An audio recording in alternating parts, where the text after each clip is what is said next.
नमस्कार, स्वागत है आपका न्यूज इंडिया में। हम लेकर आ चुके हैं आप सभी के लिए 25 अप्रैल की कुछ खास ताजा तरीन खबरें। तो चलिए आज की टॉप हेडलाइंस पर डालते हैं अपनी पहली नजर।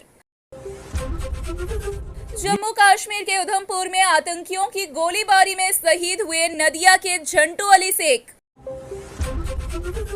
तेज धमाके से दहल उठा दुर्गापुर, झुलस गया एक और युवक, हालत नाजुक। भारत में पाकिस्तानी नागरिकों के मेडिकल वीजा भी रद्द होने की कगार पर, केंद्र सरकार ने दी डेडलाइन। देश के भीतर नए नेतृत्व की तलाश में है आगामी लीग। पाकिस्तान के खिलाफ भारत की सैन्य कार्रवाई की आशंका बढ़ी। नोआखली में शिक्षक के साथ मारपीट और अपमान की आई भारी खबर सामने। विश्वसनीय जांच और प्रमाण के बिना भारत का आरोप निराधार, पाकिस्तान ने किया ऐलान। भारत पाकिस्तान तनाव के बीच पाकिस्तान के उप प्रधानमंत्री ने बांग्लादेश यात्रा स्थगित करने का किया अनुरोध। कोलकाता में पत्नी को धारदार हथियार से हत्या, शक था विवाहेतर संबंध का। सुवेदु ने बरईपुर में संदिग्ध गतिविधियों की शिकायत की, एसपी ने कहा इंटरनेट के लिए डिसइंस्टॉल किया गया है। जी हां दर्शकों, तो ये थी आज की कुछ खास ताजा तरीन हेडलाइंस। हम इन्हीं खबरों को विस्तार पूर्वक भी जानेंगे, लेकिन इससे पहले अगर आप हमारे चैनल पर नए हैं तो जरूर से ही हमारे चैनल न्यूज इंडिया को सब्सक्राइब कर दे, ताकि ऐसी और तमाम खबरें आप तक सही समय पर पहुंचती रहे, और वीडियो को भी जरूर से लाइक कर दे। तो चलिए विस्तार पूर्वक खबरों की रेलगाड़ी की शुरुआत करते हैं। आज सुबह से ही उधमपुर में सेना और आतंकियों के बीच मुठभेड़ जारी है। इसी मुठभेड़ में एक जवान शहीद हो गए। आतंकियों का सफाया करने के लिए अभियान अब भी जारी है। शहीद जवान पश्चिम बंगाल के नदिया जिले के निवासी थे। उनका नाम झंटू अली शेख था। वह भारतीय सेना के 6 पैरा रेजिमेंट के सदस्य थे। गोलाबारी के दौरान घटनास्थल पर ही उनकी मृत्यु हो गई, ऐसी जानकारी मिली है। शहीद जवान की वीरता को सलाम करते हुए व्हाइट नाइट कोर की ओर से एक सोशल मीडिया पोस्ट में लिखा गया, कर्तव्य के प्रति अडिग रहकर और साहस के साथ जिस तरह उन्होंने लड़ाई लड़ी वह हमेशा याद रखा जाएगा। वहीं झंटू के शहीद होने की खबर तृणमूल सांसद महुआ मोइत्रा ने भी साझा की। उन्होंने पोस्ट में लिखा, कश्मीर के उधमपुर में सेना और आतंकियों के साथ लड़ाई के दौरान हवलदार झंटू अली शेख शहीद हो गए। वह नदिया के कृष्णनगर लोकसभा क्षेत्र के तेहट्टा ब्लॉक के पथराघाट गांव के निवासी थे। भगवान उनकी वीर आत्मा को शांति दे। जानकारी के अनुसार जम्मू कश्मीर के उधमपुर के डूडू बसंतगढ़ इलाके में सुरक्षा बलों और आतंकियों के बीच मुठभेड़ शुरू हुई है। भारतीय सेना और जम्मू कश्मीर पुलिस संयुक्त रूप से अभियान चला रही है। गोलाबारी अब भी जारी है। इस घटना में 2 जवान घायल हुए, जबकि झंटू शहीद हो गए। इससे पहले 22 अप्रैल को पहलगाम में आतंकियों ने पर्यटकों पर हमला किया था। इस हमले में 26 लोगों की जान गई थी। मृतकों के परिवार का दावा है कि गोलाबारी से पहले आतंकियों ने पर्यटकों का धर्म पूछकर गोली चलाई थी। हमलावरों को पकड़ने के लिए कश्मीर पुलिस पूरी तरह जुटी है और यह केंद्रीय एजेंसियों के साथ मिलकर तलाशी अभियान चला रही है। तेज धमाके से कांप उठा इलाका, एक युवक बुरी तरह झुलस गया। बुधवार को इस्पात नगरी दुर्गापुर में यह भयंकर विस्फोट हुआ। घायल युवक का नाम सजल देवनाथ बताया जा रहा है और साथ ही उम्र 30 बताई जा रही है। खबर है कि युवक को नाजुक हालत में महकुमा अस्पताल में भर्ती कराया गया है। यह घटना दुर्गापुर थाना क्षेत्र के 7 नंबर वार्ड न्यू टाउन के 17 नंबर स्ट्रीट पर हुई, जिससे इलाके में दहशत फैल गई। मौके पर दुर्गापुर थाना की भारी पुलिस बल मौजूद है। विश्वसनीय सूत्रों की मिली जानकारी के अनुसार सजल 17 नवंबर स्ट्रीट के एक कच्चे मकान में रह रहा था। उसी घर से तेज धमाके की आवाज आई। स्थानीय लोग दौड़कर मौके पर पहुंचे और देखा कि युवक दर्द से तड़प रहा है। तुरंत पुलिस को सूचना दी गई। स्थानीय लोगों और दुर्गापुर पुलिस की मदद से सजल को पहले दुर्गापुर इस्पात अस्पताल, फिर शोभावर के एक निजी मेडिकल कॉलेज अस्पताल और बाद में दुर्गापुर महाकुमा अस्पताल में ले जाया गया। वहीं बड़ी खबर उठकर सामने आ रही है। जम्मू कश्मीर के पहलगाम में हुए आतंकी हमले के बाद भारत ने पाकिस्तान के खिलाफ कड़े कदम उठाने की शुरुआत कर दी है। नई दिल्ली ने पाकिस्तान पर दबाव और बढ़ा दिया है। गुरुवार को पाकिस्तानी नागरिकों को दिए गए सभी वीजा रद्द कर दिए गए। यहां तक कि मेडिकल वीजा की भी वैधता की समय सीमा निर्धारित की गई है। मोदी सरकार ने ऐलान किया कि मेडिकल वीजा अब केवल 29 अप्रैल तक ही वैध रहेंगे। विदेश मंत्रालय की ओर से जारी एक बयान में कहा गया कि पाकिस्तानी नागरिकों को दिए गए सभी वीजा 27 अप्रैल से अमान्य माने जाएंगे। भारत में रह रहे पाक नागरिकों को यह संदेश दिया गया है कि वीजा की अवधि समाप्त होने से पहले वे अपने देश लौट जाएं। गौरतलब बता दें कि मंगलवार दोपहर जम्मू कश्मीर के प्रसिद्ध पर्यटन स्थल पहलगाम के वेस्टर्न इलाके में आतंकवादियों ने पर्यटकों पर अंधाधुंध गोलीबारी की। इस हमले में 26 लोगों की मौत की खबर है, जिनमें 3 बंगाली पर्यटक भी शामिल हैं। कई अन्य घायल भी हुए हैं। पुलवामा हमले के बाद कश्मीर घाटी में यह सबसे बड़ा आतंकी हमला माना जा रहा है। प्रधानमंत्री नरेंद्र मोदी ने इस घटना पर सख्त प्रतिक्रिया दी है।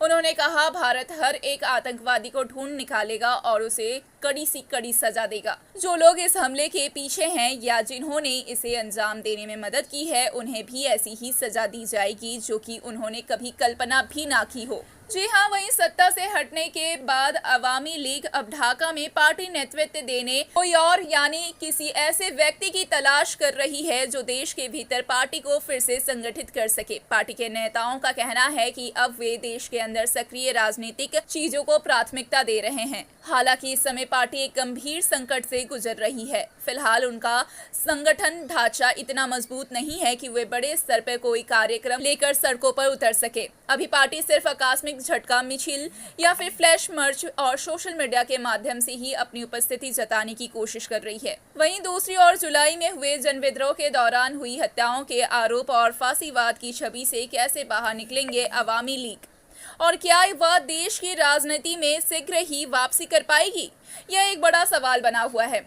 बांग्लादेश के मुक्ति संग्राम का नेतृत्व देने वाली अवामी लीग अब करीब 76 साल की हो चुकी है और शायद अपनी अब तक की सबसे गंभीर राजनीतिक चुनौती का सामना कर रही है। पिछले साल 5 अगस्त को हुए जनविद्रोह में अवामी लीग की लंबे समय से चली आ रही सत्ता का पतन हो गया था। इसके बाद प्रधानमंत्री शेख हसीना सहित पार्टी के कई प्रमुख नेता, पूर्व मंत्री और सांसद देश छोड़कर भारत समेत अन्य देशों में शरण ले चुके हैं।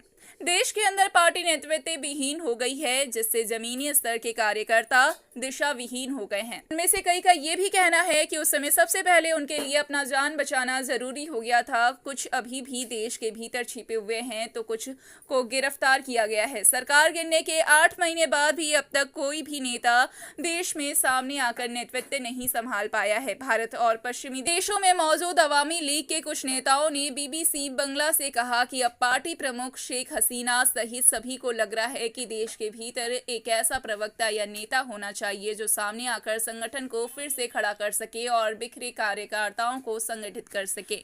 जी हाँ, वहीं भारत शासित कश्मीर के पहलगाम में मंगलवार को खूनी हमले को 2019 के बाद से सबसे भयानक आतंकवादी हमला माना जा रहा है। इस हमले में कम से कम 26 लोगों की मौत हुई है। मृतकों में कोई सैनिक या सैन्य अधिकारी नहीं था, बल्कि वे सभी नागरिक थे जो भारत की एक बेहद खूबसूरत घाटी में छुट्टियां मनाने आए थे। यही तथ्य इस हमले को और भी अधिक क्रूर और प्रतीकात्मक बना देता है।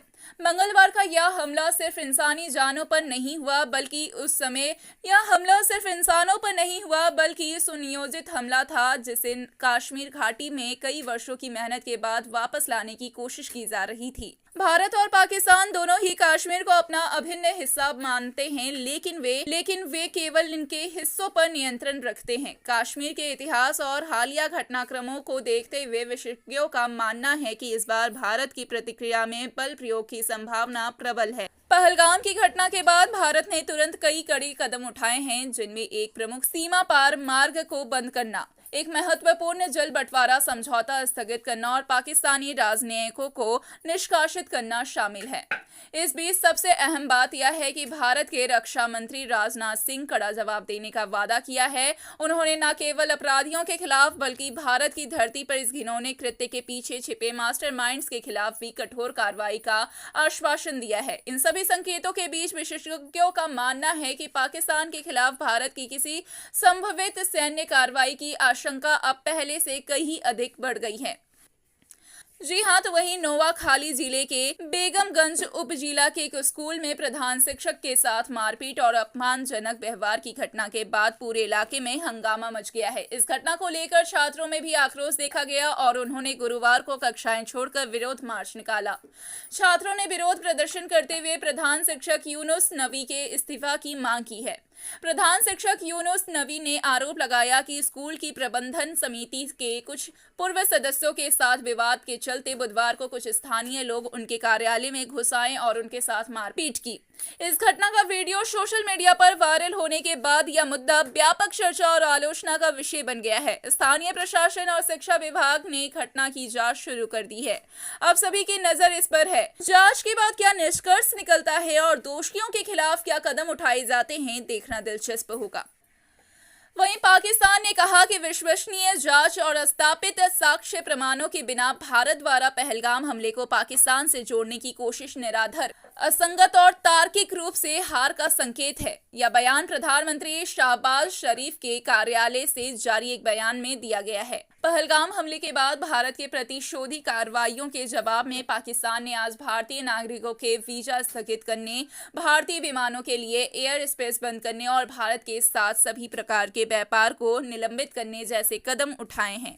बयान में कहा गया कि पाकिस्तान और उनकी सशस्त्र सेनाएं अपने सार्वभौमिकता और क्षेत्रीय अखंडता की रक्षा में पूरी तरह से सक्षम और तैयार है। पाकिस्तान की राष्ट्रीय सुरक्षा समिति ने भारत के खिलाफ इन कदमों की घोषणा करते हुए कहा, पाकिस्तान किसी भी प्रकार के आतंकवाद की निंदा करता है और आतंकवाद के विरोधी अग्रणी देशों के रूप में बहुत से नुकसान झेल चुका है। समिति ने कहा, भारत पाकिस्तान की जमीन पर आतंकवाद को बढ़ावा देने के लिए अपनी जिम्मेदारी नहीं छिपा सकता और भारत शासित जम्मू और कश्मीर में होने वाले नियमित और राज्य प्रायोजित दमन, उत्पीड़न और मानवाधिकार उल्लंघन के मामलों से ध्यान नहीं हटा सकता। भारत के आरोपों के जवाब में पाकिस्तान ने कहा कि उसके पास भारत द्वारा प्रायोजित आतंकवाद के ठोस प्रमाण मौजूद हैं।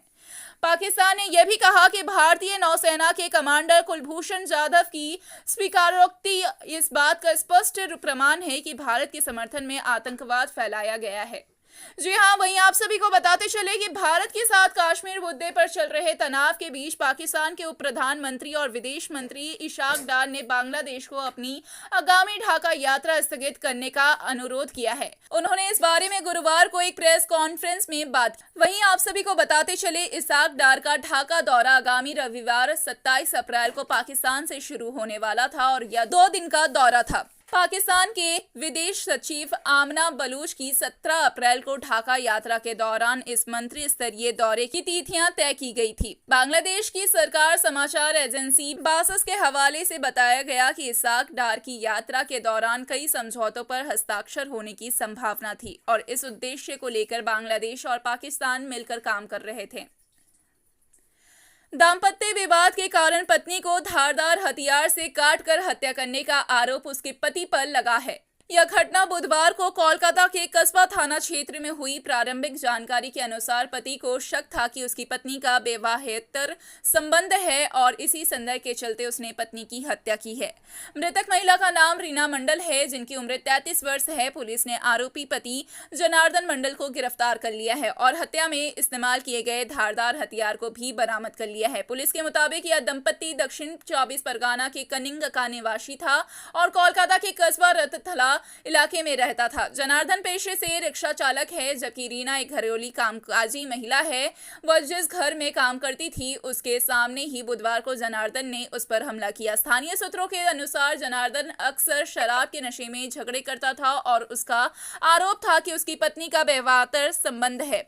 घटना के समय जब जनार्दन ने रीना पर हमला किया तो उसकी चीखें सुनकर आसपास के लोग दौड़े और महिला को खून से लथपथ देखा उसे अस्पताल ले जाया गया, लेकिन डॉक्टर्स ने पूरी तरीके से मृत घोषित कर दिया। पुलिस ने आरोपी को गिरफ्तार कर पूछताछ शुरू कर दी है और पता लगाने की कोशिश की जा रही है कि क्या हाल में ही पति पत्नी के बीच कोई बड़ा विवाद हुआ था।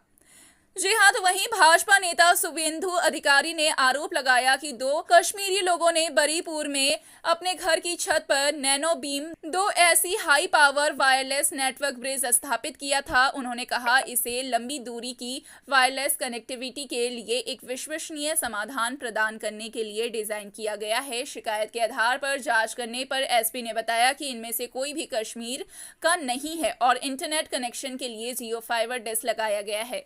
जी हाँ, तो ये थी आज की कुछ खास ताज़ा तरीन खबरें। कैसी लगी आपको यह खबरें? हर एक खबर पर आपकी क्या है राय, हमें कमेंट के जरिए ज़रूर बताएं।